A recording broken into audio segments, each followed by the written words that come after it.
Assalamualaikum warahmatullahi wabarakatuh. Jemaah muslimin hadirin yang semoga dimuliakan oleh Allah. Mari kita mulai tanya pada malam hari ini. Sebelumnya bila kita bersama-sama membaca surah Al-Fatihah dan nanti kita lanjutkan yang menjadi hafalan. Bismillahirrahmanirrahim. Ila hadratin Nabi Mustafa fi syafa'ati Rasulillah sallallahu alaihi wasallam wa ala alihi wa sahbihi wa dzurriyyatihi wa ahli baiti wa tabi'in lahul Fatihah. A'udzu billahi minasy syaithanir rajim. Bismillahirrahmanirrahim. Alhamdulillahi rabbil alamin. Ar-Rahmanir Rahim. Maliki yaumiddin. Iyyaka na'budu wa iyyaka nasta'in. Ihdinas siratal mustaqim. Siratal ladzina an'amta 'alaihim ghairil maghdubi 'alaihim waladdallin. Amin. Bismillahirrahmanirrahim. Kalamun qadimun la yumallu sama'u tanazzahan qawlin wa fi'lin wa niyati tanazzahan qawlin wa fi'lin wa niyati bihi ashtafi min kulli da'in wa nuruhu dalilun liqalbin dajani wa hayratin dalilun liqalbin dajani wa hayratin fa ya rabbi madini bi syirri hurufihi wa nawwir bihi qalbi wa sam'i wa baladi wa nawwir bihi qalbi wa sam'i wa baladi.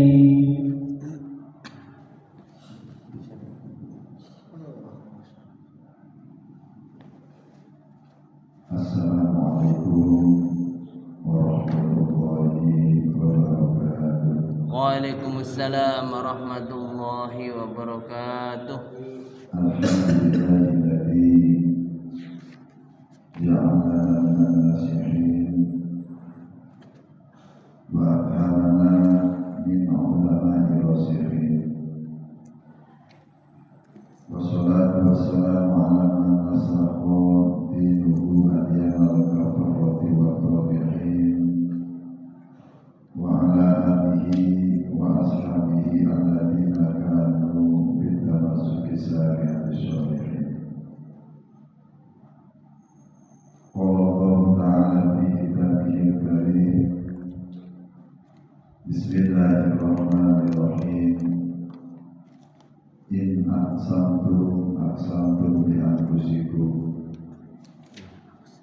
wa idza asa'tum falaha al-ayat.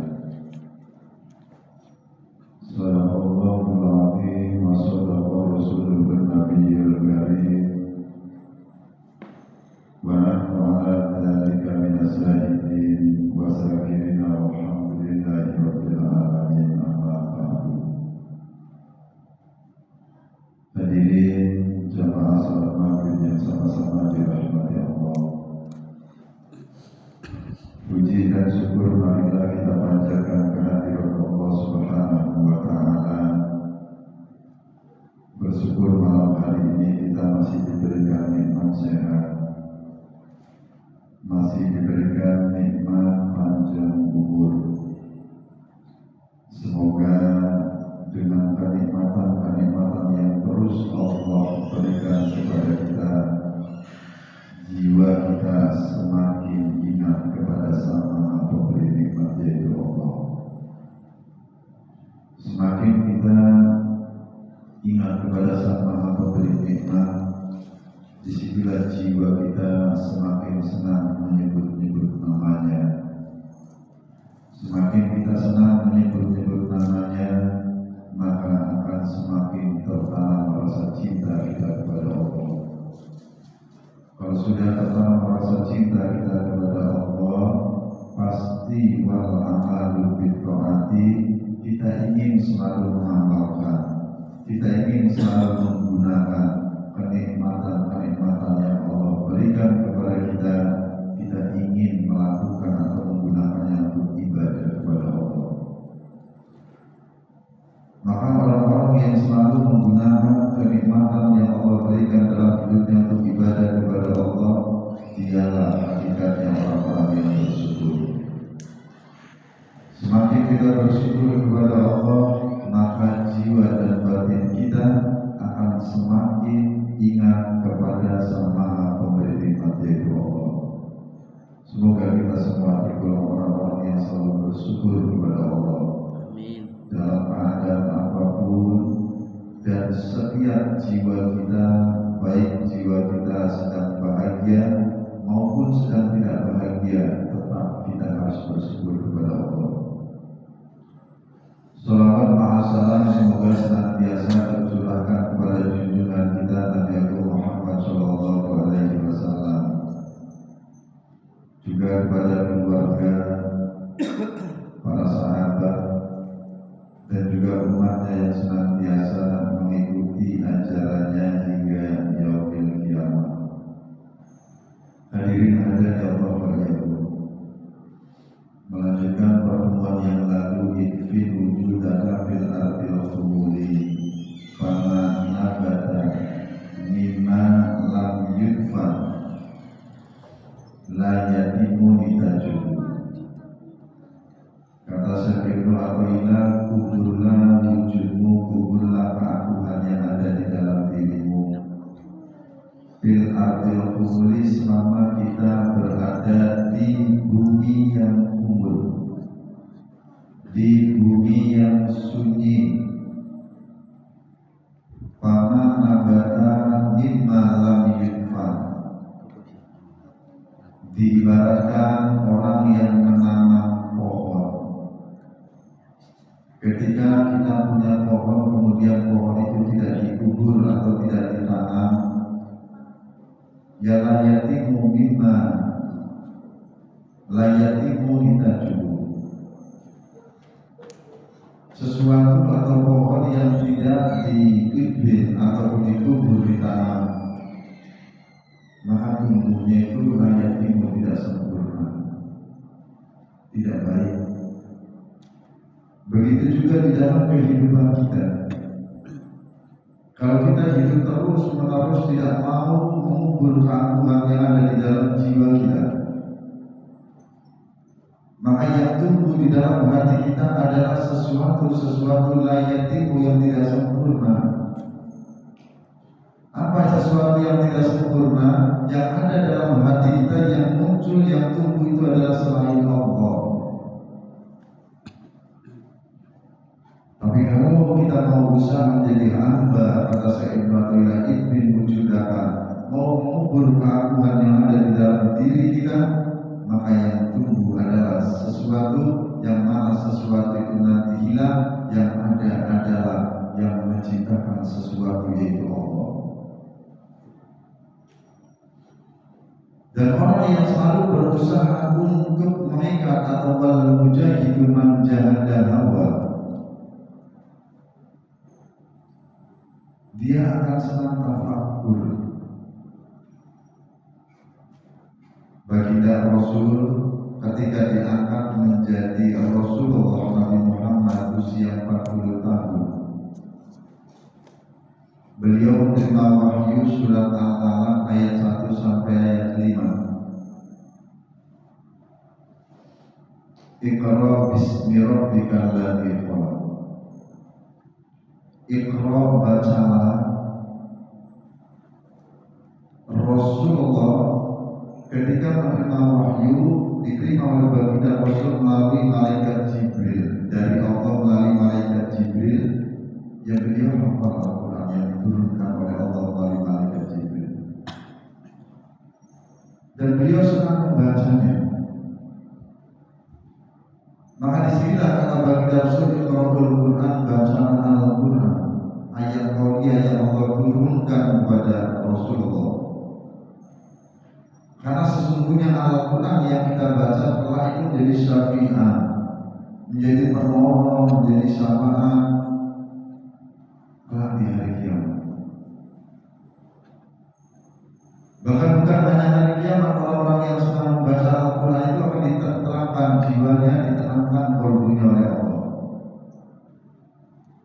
Di samping ayat qauliyah, Al-Quran terus menerus dibaca oleh baginda Rasul.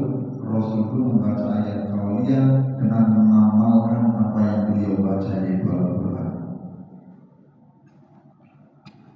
Iqra artinya Rasulullah itu mengamalkan makna yang tersirat. Senang membaca dirinya sendiri, senang membaca kejadian yang Allah turunkan di dalam kehidupannya sendiri, senang membaca kejadian yang Allah turunkan di dalam keluarganya sendiri. Kadang naik Jabal Nur, beliau tafakur, ini bisa diri tafakur. Ketika beliau terus-menerus membaca setiap kejadian yang diturunkan oleh Allah dalam hidup baginda Rasul, disitulah baginda Rasul Bismillahirrahmanirrahim, semua yang terjadi di dalam kehidupanku, kok ini bukan keinginanku, tapi ini adalah keinginan Allah. Tidak ada keinginan Rasulullah ketika lahir dalam keadaan yatim. Tidak ada keinginan dalam hati Rasulullah umur 6 tahun menjadi anak yatim piatu. Umur 9 tahun ketika kakeknya meninggal, kemudian baginda Rasul ikut pamannya beliau jualan untuk mencari makan, mengembala kambing. Ini seorang pemimpin Nabi, seorang pemimpin Rasul. Kenapa jiwa beliau selalu tenang, senang menghadapi ketentuan yang Allah turunkan dalam hidup beliau? Karena beliau senang membaca tanda-tanda kebesaran Allah yang terus Allah turunkan di dalam kehidupan beliau. Artinya begitu juga di dalam kehidupan kita. Kalau kita ikhlas sering membaca diri kita, membaca kejadian yang Allah turunkan dalam hidup kita, keluarga kita, ekonomi kita, semua kejadian terus kita baca, maka jiwa kita, hati kita akan tergerak Bismillahirrahmanirrahim, menyebut nama Allah. Bagaimana caranya? Yaitu alaihim ayatik, membaca tanda-tanda yang Allah turunkan dalam hidup kita. Kita terus-menerus berusaha, punya keinginan agar usaha kita tercapai, kita mengajar, berdoa, ikhtiar. Kalau tidak sesuai dengan apa yang kita inginkan, ternyata keinginan kita berbeda dengan keinginan Allah. Ketika kita ingin sehat, sudah berusaha olahraga setiap pagi, memakan makanan yang penuh dengan vitamin, kok datang pula penyakit. Ini bukan keinginanku, keinginanku adalah sehat. Ternyata Allah menginginkan kita sakit. Sehingga kalau kita terus-menerus membaca tanda-tanda kebesaran Allah, membaca takdir yang Allah turunkan dalam hidup kita, nanti kita menyadari semua adalah dari Allah. Semakin kita senang membaca tanda-tanda kebesaran Allah, maka nanti kita semakin senang mendekatkan diri kita kepada Allah. Karena yang dicari di dalam kehidupan kita hakikatnya adalah ketenangan, ketenteraman, yang kebahagiaan. Tidak ada manusia yang menginginkan kesedihan. Maka di dalam kitab Nasihatul Ibad itu ada salah satu penjelasan. Alamatu sa'adah arba'atun. Tanda-tanda orang yang senang, tenang, tenteram, bahagia. Arba'atun itu ada 4. Yang pertama, orang yang senang dzikrul dzunubil madiyati. Orang yang senang ingat kepada dosa-dosa yang telah dilakukan di masa lalunya.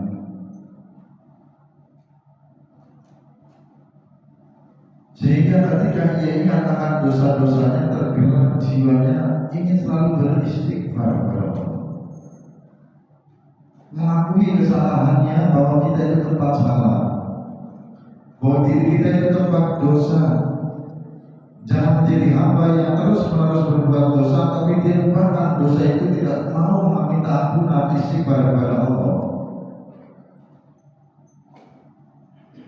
Nabiullah Adam alaihissalam dikeluarkan dari surganya Allah karena melanggar apa yang dilarang oleh Allah. Padahal beliau sudah bahagia, sudah nikmat di dalam surganya Allah. Ketika melanggar apa yang dilarang oleh Allah, dikeluarkan dari surganya Allah, Nabiullah Adam alaihissalam mengakui termasuk orang yang dzikrul dzunubil madiyati, ingat akan kesalahannya kepada Allah, ingat akan dosa-dosanya kepada Allah, sehingga beliau mengakui Rabbana dzalamna anfusana wa illam taghfir lana wa tarhamna lanakunanna minal khasirin.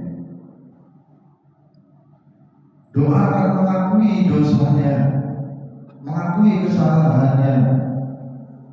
Maka alamatus syahadah arba'un, tanda-tanda ciri orang yang tenang, tentram, bahagia, di antaranya adalah orang yang ingat akan dosa-dosa di masa lalunya, sehingga ada pengakuan di dalam batinnya, kemudian dia mau mohon ampunan dan beristighfar kepada Allah. Ketika Nabiullah Adam mengakui akan kesalahannya, akan dosanya, akan melanggar apa yang dilarang oleh Allah, diterima pengampunannya oleh Allah. Kemudian kembali dipertemukan dengan Siti Hawa di Jabal Rahmah. Di Jabal Rahmah itu ya, namanya Gunung Rahmah kasih sayang, tempat pertemuan Nabi Adam dan Siti Hawa. Begitu juga Nabiullah Yunus alaihissalam puluhan tahun berdakwah agar kaumnya jangan menyembah berhala, tapi tetap mereka menyembah berhala. Ada beberapa yang ikut dengan Nabiullah Yunus alaihissalam, beriman apa yang disampaikan oleh Nabi Yunus. Tapi mereka yang punya penguasa, mereka yang diberikan kelebihan kekayaan, tidak beriman kepada Nabi Yunus. Sehingga Nabi Yunus memberikan ancaman, kalau engkau tidak segera bertobat kepada Allah, Allah akan menurunkan azab kepada kalian. Diingatkan oleh Allah, wahai Yunus, jangan kau tinggalkan umat, terus berdakwah. Nabi Yunus meninggalkan umatnya. Sebelum azab diturunkan oleh Allah, ternyata umat Nabi Yunus sudah bertaubat kepada Allah, mohon ampunan kepada Allah karena mencari Nabi Yunus tidak ada. Akhirnya Nabiullah Yunus di dalam Al-Quran dijelaskan ketika naik perahu keberatan Nabi Yunus, kemudian yang ditenggelamkan, dimakan ikan pun mengakui akan dosanya. Termasuk dzikrul dzunubil madiyati, ingat akan kesalahannya. La ilaha illa anta subhanaka inni kuntu minadz dzalimin. Kita yang manusia biasa yang sering lupa kepada Allah, yang sering kadang meninggalkan perintahnya, kadang melanggar apa yang dilarang oleh Allah, kadang kita tidak senang dengan takdir yang Allah turunkan dalam hidup kita. Tapi kita jarang dzikrul dzunubil madiyati, menjadi hamba yang ingat akan kesalahan kita, yang ingat akan dosa-dosa kita. Seakan-akan jiwa kita tidak pernah berbuat dosa kepada Allah. Kenapa? Karena kita belum berusaha menjadi hamba yang muhibbin wujudaka, tidak mau mengubur keagungan yang ada di dalam diri kita, sehingga kita hidupnya terus menerus didorong oleh nafsu amarah. Jadi alamatus sa'adah arba'atun. Yang pertama, orang yang selalu ciri-ciri dan tanda-tandanya, orang yang selalu ingat akan dosa-dosa yang dia perbuat. Semakin kita ingat akan kesalahan kita, semakin kita ingat akan kelalaian kita, kemudian tergerak jiwa kita beristighfar mohon ampunan kepada Allah. Kenapa baginda Rasul setiap hari beristighfar kepada Allah? Padahal beliau orang yang dijamin masuk ke dalam surganya Allah. Beliau orang yang bersih, tapi masih beristighfar. Ini uswah hasanah. Allah ciptakan baginda Rasul sebagai contoh yang baik agar kita yang sering lalai, sering lupa kepada Allah, yang beristighfar setiap hari sama Allah. Ini alam usaha orang yang ingat akan kesalahan atau dosa-dosanya. Yang kedua, kalau pernah di dalam kita tasawuf beribadah, orang yang melupakan kebaikannya. Kalau dosa ia ingat agar kita beristighfar kepada Allah. Kalau ia melakukan kebaikan, tidak pernah ia ingat akan kebaikan-kebaikannya. Kalau kita tafakur, orang yang mampu melupakan kebaikan, dialah orang yang di dalam jiwanya hanya ada Allah dan Yang Maha Baik. Artinya ada hadis Rasulullah wa abi sayyi'atan hasanatan tamkuha. Ikut sertakan keburukan hasanatan dengan kebaikan tamkuha, maka kebaikan itu akan menghapus keburukan-keburukan. Bagaimana caranya kita itu mengikut sertakan kebaikan dengan keburukan? Agar kita sebagai manusia berpikir, diberikan akal kita itu manusia yang mahal kotor, tempat lupa, tempat lalai kepada Allah, kita tempat dosa. Kemudian kita menyadari hasanah itu ya salah satu asmaul husna, hadirkan di dalam jiwa kita Allah dan Yang Maha Baik.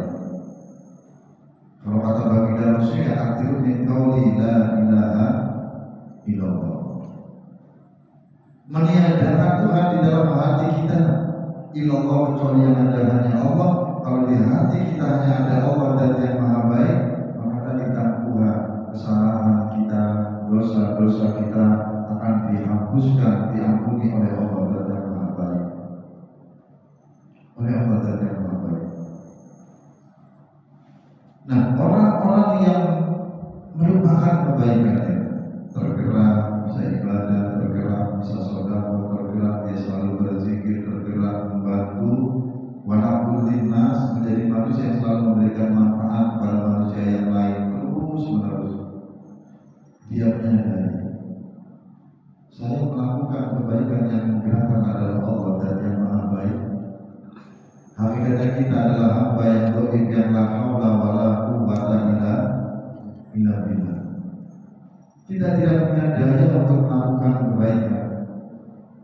Kita tidak punya upaya, tidak punya kekuatan illa billah, kecuali Allah terus menerus memberikan pertolongan, Allah terus memberikan kekuatan, Allah terus menerus menggerakkan jiwa kita agar kita terus menerus mendekatkan diri kepada Allah dan Yang Maha Baik, sehingga kita digerakkan untuk melakukan kebaikan-kebaikan.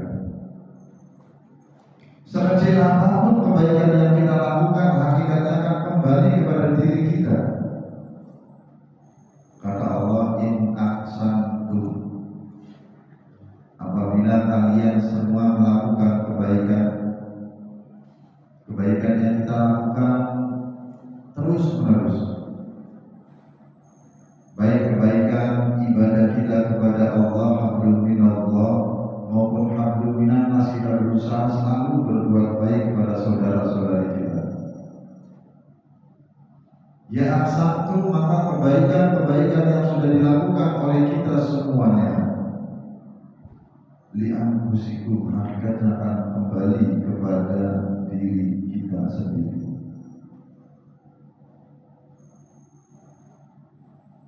Contohnya baginda Rasul, orang yang terus-menerus melakukan kebaikan. Ketika ada orang Yahudi selalu meludahi baginda Rasul, Rasul tidak pernah marah kepada dia.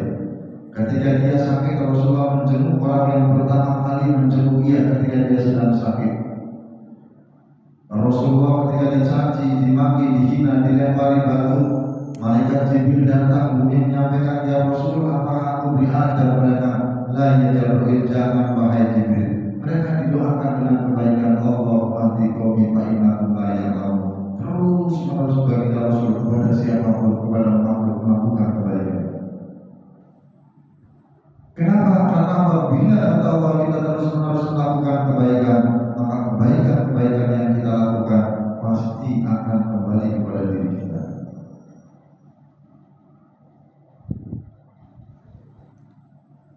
Kalau nggak kembali kepada diri kita, nanti kebaikan-kebaikan yang sudah kita lakukan bisa jadi nanti Allah berikan kepada anak-anak kita atau cucu kita, nanti leluhur kita. Kalau kita terus-menerus melakukan kebaikan, sama kayak orang dulu, kita senang nanam kelapa, nanam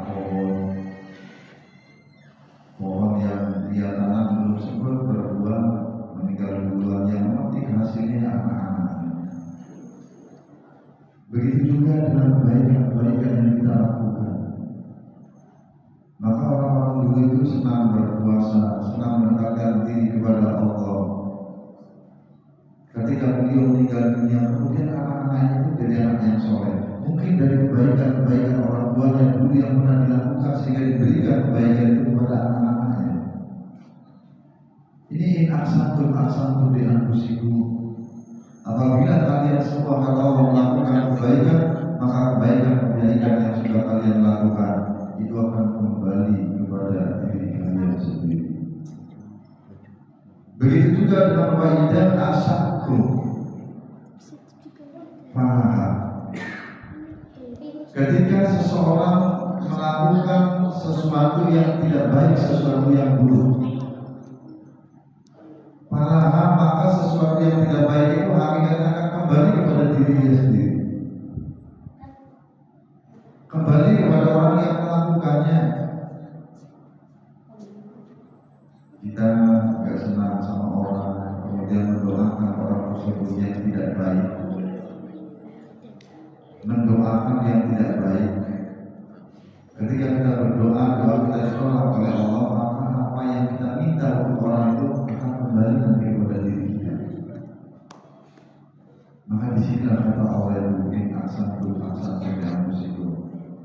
Ayo melakukan kebaikan, dekatkan diri kepada Allah dan yang Maha Baik, agar tergerak jiwa kita untuk melakukan kebaikan, maka kebaikan-kebaikan yang kita lakukan akan kembali kepada diri kita sendiri. Hadirin Allah.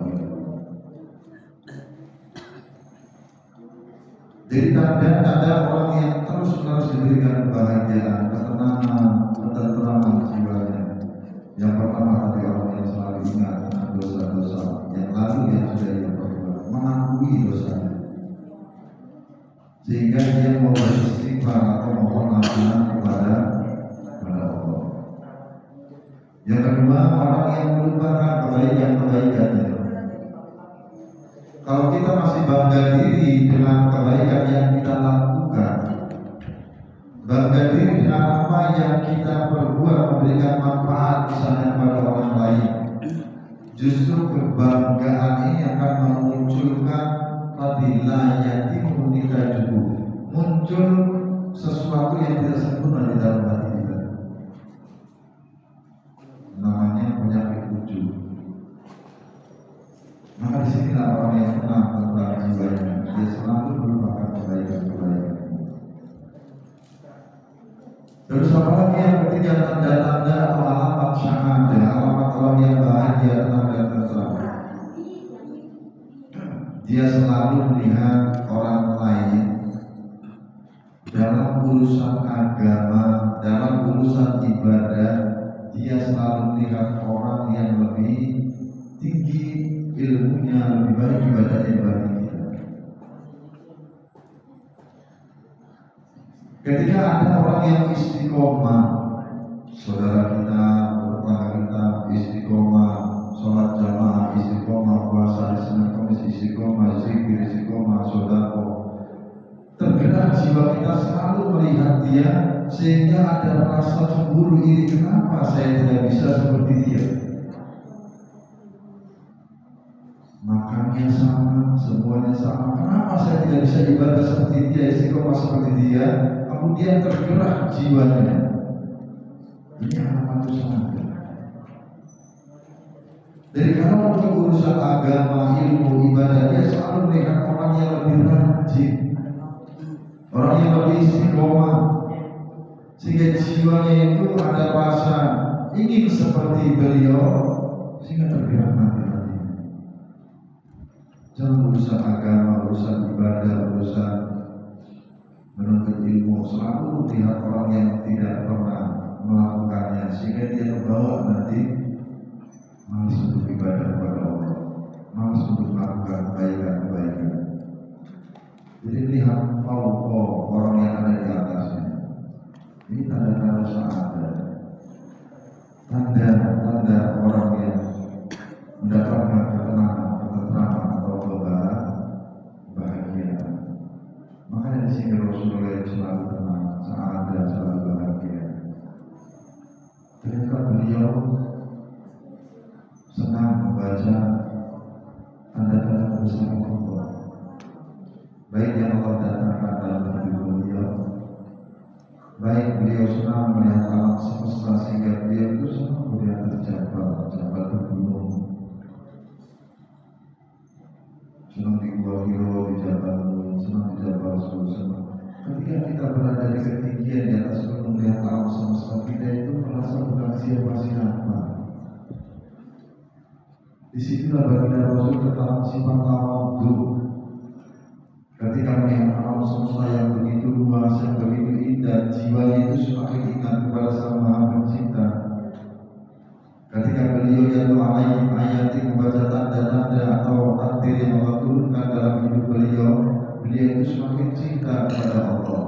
Begitupun kalau kita senang membaca tanda-tanda kebesaran Allah, kita senang membaca kejadian yang Allah turunkan dalam hidup kita, pasti akan tergerak. Artinya batin kita itu nanti ya psikologi sendiri. Saya ingin hidup berkecukupan, sudah berusaha berapa pagi bulan malam, kok masih belum berkecukupan. Oh, ini bukan keinginanku, berarti ini adalah keinginan Allah, sehingga dia akan mengembalikan semuanya kepada Allah. Ini yang dimaksudkan oleh Allah itu irji'i ila rabbiki radiyatan mardiyah. Jadi orang-orang yang jiwanya tenang, ya ayyuhan nafsul mutmainnah, wahai jiwa-jiwa yang tenang, yang tentram, yang bahagia. Siapa mereka? Irji'i ila rabbiki, orang yang selalu mengembalikan semua kepada Tuhan. Kalau kita sudah diberikan kemampuan, karena kita mau berusaha, kita mau ikhtiar terus menerus,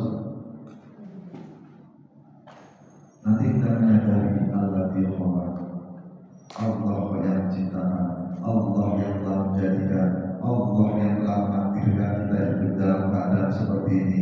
Nanti kita senang menyebut-nyebut nama Allah. Kita tergolong orang-orang yang disabdakan oleh Rasulullah, nanti jadi imanaku, akhiru min qawli la ilaha illallah. Kita akan terus-menerus memperbarui keimanan kita kepada Allah. Kita akan terus-menerus berusaha menjadi hamba Allah yang maha kepada Allah.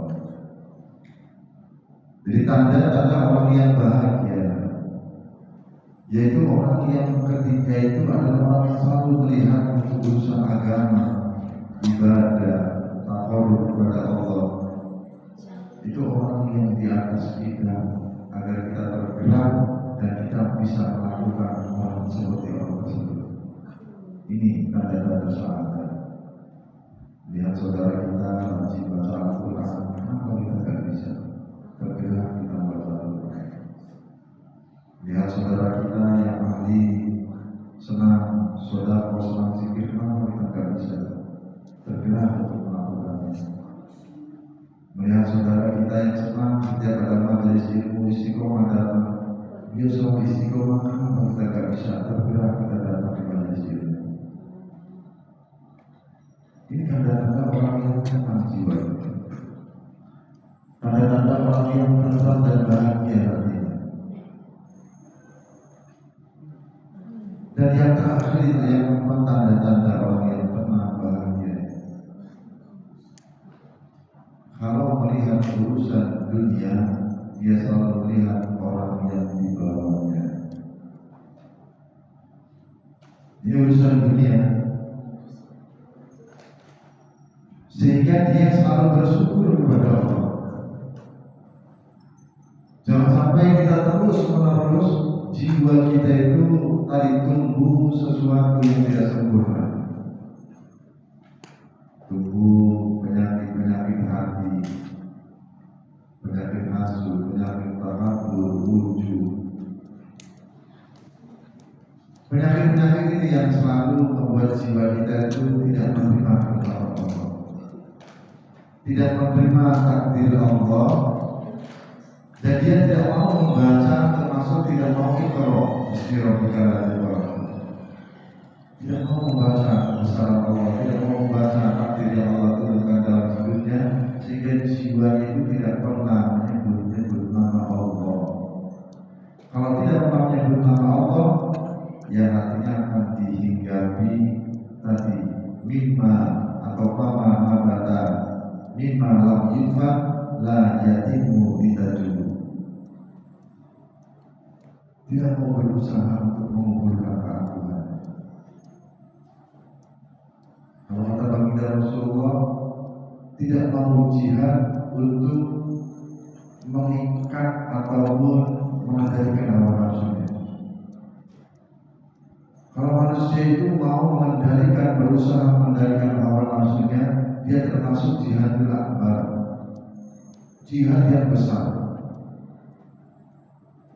Kalau kata saya pelakuilah itu wujud dalam arti umum, kalau manusia terus-menerus tidak mengubur keagungan yang ada di dalam jiwanya, ya seperti kita punya pohon, tapi pohon itu enggak ditanam, dibiarkan saja sehingga tumbuhnya enggak baik. Begitu juga hati kita manusia, tumbuh terus sesuatu yang tidak baik, tumbuh dari penyakit hati, tumbuh dan terus-menerus. Jadi tanda-tanda orang yang bahagia, dia akan selalu melihat saudaranya untuk urusan dunia, orang yang di bawah kita, sehingga dia akan selalu bersyukur kepada Allah. Kalau kita tidak bersyukur kepada Allah, ya kita tidak akan pernah ada cukupnya hidup itu. Ada orang bingung dari pekerjaan, tidak dapat apa. Setelah dapat pekerjaan juga bingung. Terus kita hidup apa yang kita cari? Kalau kita hanya mau tafakur, makanya ada salah satu ayat yang terus-menerus dibaca ketika ada pernikahan, ayat yang pelaku.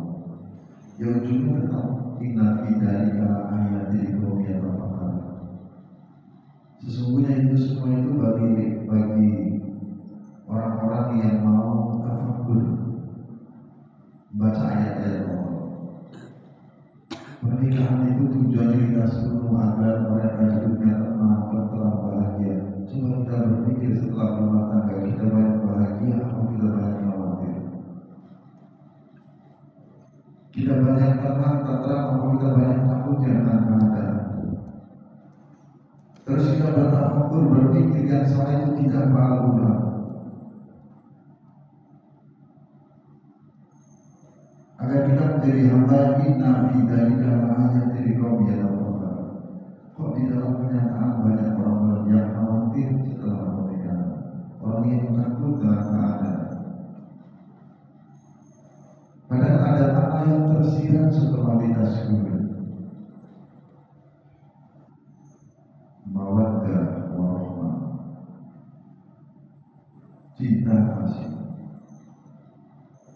Kalau dia mau berpikir bahwa mendatangkan rasa cinta dan kasih dalam diri seseorang, itu yang mendatangkan adalah Allah. Kalau keduanya dia menyadari, kemudian keduanya cinta kepada Allah, pasti kita seluruh dia akan diberikan ketenangan, ketentraman di dalam rumah tangganya. Kalau banyak kepada Allah, ya maka Allah dzikri fa inna lahu ma'isyatan dhanka. Jadi kita seluruh yang kembali nanti dari kalanya dari kaum yang terpaham. Bagi orang-orang yang mau berpikir bahwa itu adalah tanda-tanda kebesaran Allah yang memberikan rasa mawaddah warahmah, kasih sayang di dalam hati seorang perempuan adalah Allah, di dalam hati seorang laki-laki adalah Allah. Kemudian Allah pertemukan, kalau keduanya ingat kepada Allah yang mendatangkan Allah, kemudian keduanya cinta kepada Allah, pasti kita sembuh. Pasti tenang hidupnya, pasti tenang dan bahagia hidupnya. Hadirin hadirat Allah ya. Jadi tanda-tanda orang yang sangat tadi yang keempat untuk urusan dunia. Jangan pernah melihat orang yang lebih kaya daripada kita, agar jiwa kita itu selalu bersyukur. Lihatlah orang di bawah kita. Boleh kita menjadi hamba yang terus-menerus mencari kekayaan di dunia, tapi tanamkan dulu keimanan di dalam jiwa kita, agar jiwa kita itu zuhud. Zuhud itu khulul qalbi amaqala min kulli. Orang yang jiwa dan hatinya selalu tenang, tentram, baik ketika ia punya keinginan yang gagal, maupun dia punya keinginan yang tidak gagal, tidak mengubah hatinya cintanya kepada Allah. Orang yang zuhud itu ya ketika diberikan kekayaan, dia itu semakin cinta kepada Allah dan Yang Maha Kaya. Ketika dia duduk di majelis ilmu, diberikan ilmu, jiwanya semakin cinta kepada Sang Maha Penyembuh. Ketika dia punya keinginan yang gagal, tidak sesuai dengan apa yang dia inginkan, tetap jiwanya itu cinta kepada Allah. Kembali kepada hati kita, sehingga di dalam Islam tidak boleh kita memandang dan tidak boleh kita berusaha dengan apa yang kita pandang. Bahwa dia cinta dunia, para wali itu banyak yang kaya-kaya, tapi hatinya itu semakin cinta kepada Allah. Jadi orang yang zuhud bukan berarti meninggalkan dunia, meninggalkan keramaian. Kullu di hatinya itu yang terjaga, selalu tenang, selalu tenang dengan keadaan. Walaupun kita ketika punya keinginan gagal, dia tidak mengeluh dengan takdir Allah. Ketika keinginannya tercapai, dia tidak pernah lupa juga kepada Allah. Kalau sudah tertanam sifat zuhud di dalam jiwanya, pasti kullu qalbi amma qala min kulli, selalu bahagia.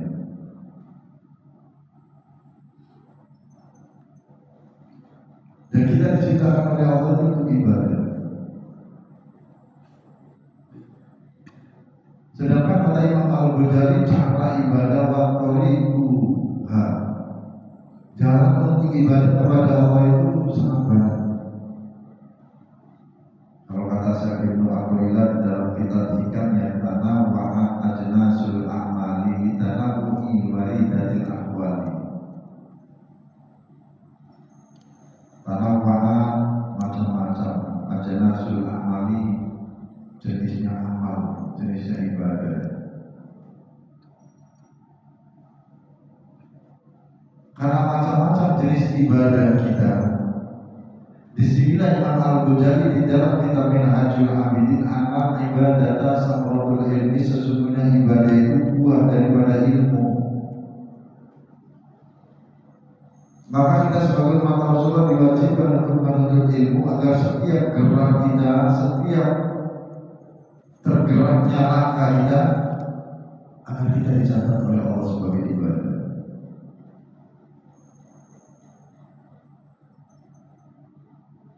Makanya di hadis-hadis fadlul amal tentang ilmu, baginda Rasul itu memotivasi agar umatnya senang menuntut ilmu, karena kaitannya dengan ibadah, kaitannya dengan keimanan,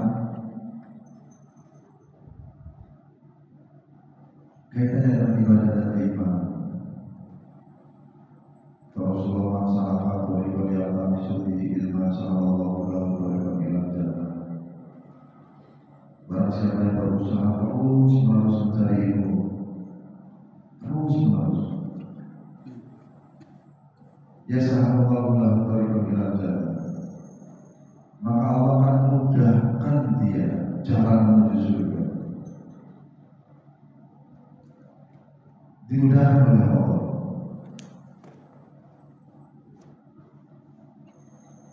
Bukan hanya jannah yang setelah kita meninggal dunia. Kalau kata Rasulullah, baiti jannati rumahku laksana surga, berarti di dalam surga, di dalam dunia itu ada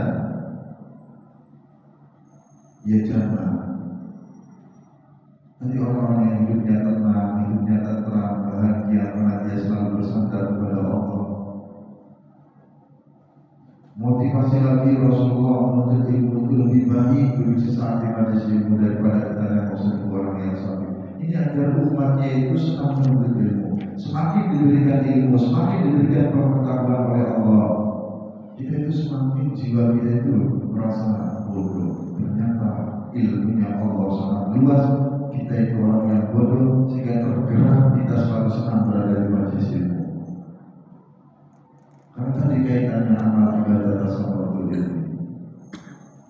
Ibadah itu buat ilmu.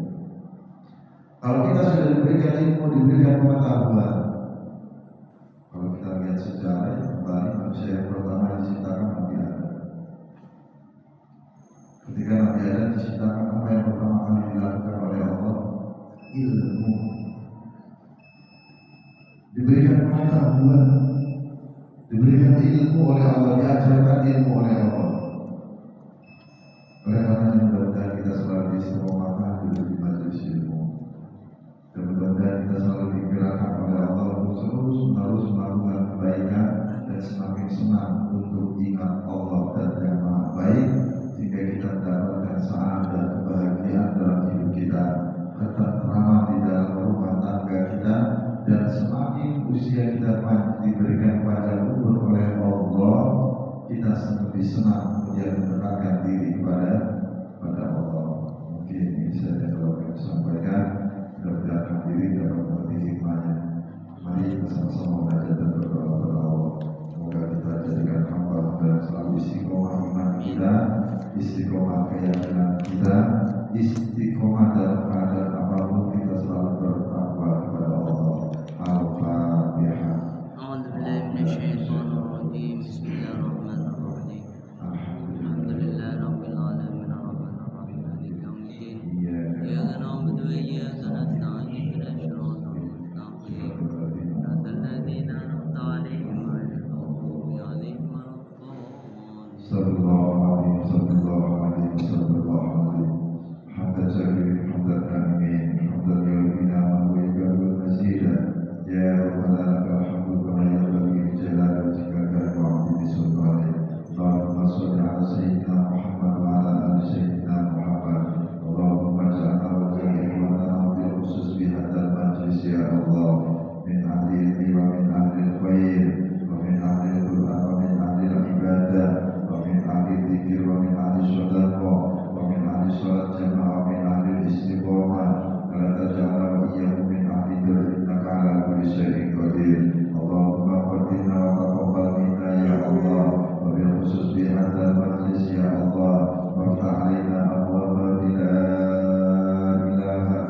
mursalin walhamdulillahi rabbil alamin. Dari kami kurang lebih mohon maaf. Subhanakallahumma bihamdika asyhadu an la ilaha illa anta astaghfiruka wa atubu ilaik.